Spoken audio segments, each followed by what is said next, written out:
സുബിഹി നിസ്കാരത്തിന് ശേഷം സൂര്യൻ ഉദിക്കുന്നത് വരെ ഏതായാലും ഉറങ്ങാൻ പാടില്ല എന്ന് ഹദീസുകളിൽ ഉണ്ട്, ചർച്ചകൾ ഉണ്ട്.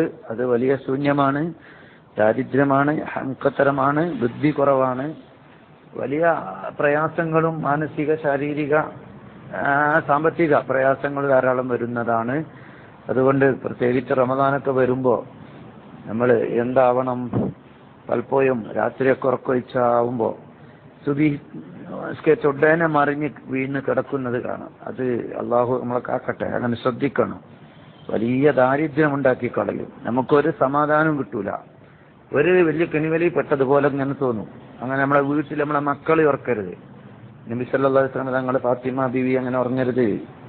അള്ളാഹു ബറക്കത്ത് ചെയ്ത ഭക്ഷണം, വിശാലമാക്കുന്ന ഭക്ഷണം ഒക്കെ നമുക്ക് ആവശ്യമുള്ളതൊക്കെ നൽകി സന്തോഷിപ്പിക്കുന്ന സമയങ്ങളാണ്. അപ്പോ അതിൽ അള്ളാഹുവിന് ദേഷ്യമാണ്. ഭൂമി വരെ കരയും എന്ന് കാണാം സുബഹിക്ക് ശേഷം ഉറങ്ങുന്നവരെ ഓർത്തുകൊണ്ട്. ഏതായിരിക്കട്ടെ, അത്രയും ഗൗരവത്തിൽ തന്നെ അതിനെ ചർച്ച ചെയ്തിട്ടുണ്ട്. നൗമുസുബിഹി സുബി ഹംക്കാണെന്നാണ്. ഹംക്കാണ്, ഉറങ്ങല് ഹംക്കത്തരമാണ്, ബുദ്ധിയില്ലാത്തവന്റെ അടയാളമാണ്. അപ്പം ബുദ്ധിയില്ലാതെയാകും, ബുദ്ധിവിശാലത ഉണ്ടാവുകയില്ല. അള്ളാഹു നമുക്ക് നമ്മുടെ കയറൊക്കെ തടയപ്പെടും, അള്ളാഹു കാക്കട്ടെ. പിന്നെ സുബഹിക്ക് ശേഷം എന്ത് ചെയ്യലാണ് പുണ്യം? ഹജ്ജും ഉംറയും നിർവഹിച്ച പ്രതിഫലം പോലെ ലഭിക്കുന്ന, പൂർണ്ണമായ ഹജ്ജും ഉംറയും നിർവഹിച്ച പ്രതിഫലം ലഭിക്കണമെന്ന് ആഗ്രഹിക്കുന്നവർ എന്ത് ചെയ്യണം?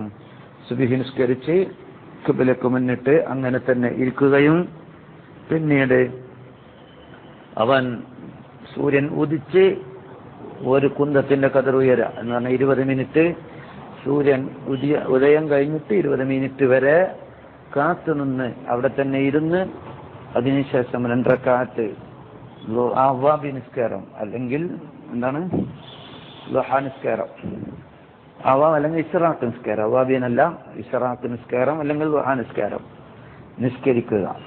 അങ്ങനെ നിസ്കരിച്ചാലാണ് ഹജ്ജും ഉംറയും പൂർണ്ണമായ നിരക്ക് ചെയ്ത പ്രതിഫലം ലഭിക്കുക എന്നാണ് ഹദീസിൽ ഉള്ളത് എന്ന് ഓർമ്മപ്പെടുത്തുന്നു.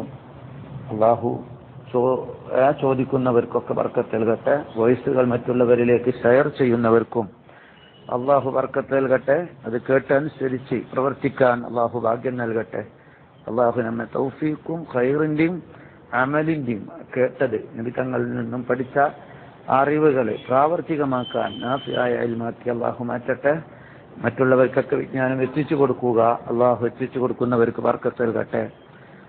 ഫല്യുബല്ലിഗ് ഷാഹിദുൽ ഗായിബ്, ഹാജറായവൻ മറ്റുള്ളവർക്ക് എത്തിച്ചു കൊടുക്കണമെന്ന് നബി സല്ലല്ലാഹു അലൈഹി വസല്ലം തങ്ങൾ പറഞ്ഞിട്ടുണ്ട്. എന്റെ ഒരു വചനം കേൾക്കുകയും അത് മറ്റുള്ളവർക്ക് എത്തിച്ചു കൊടുക്കുകയും ചെയ്തവൻക്ക് അള്ളാഹു മുഖം പ്രകാശിപ്പിക്കട്ടെ എന്ന് നബി സല്ലല്ലാഹു അലൈഹി വസല്ലം തങ്ങൾ പറഞ്ഞിട്ടുണ്ട്. അസ്സലാമു അലൈക്കും.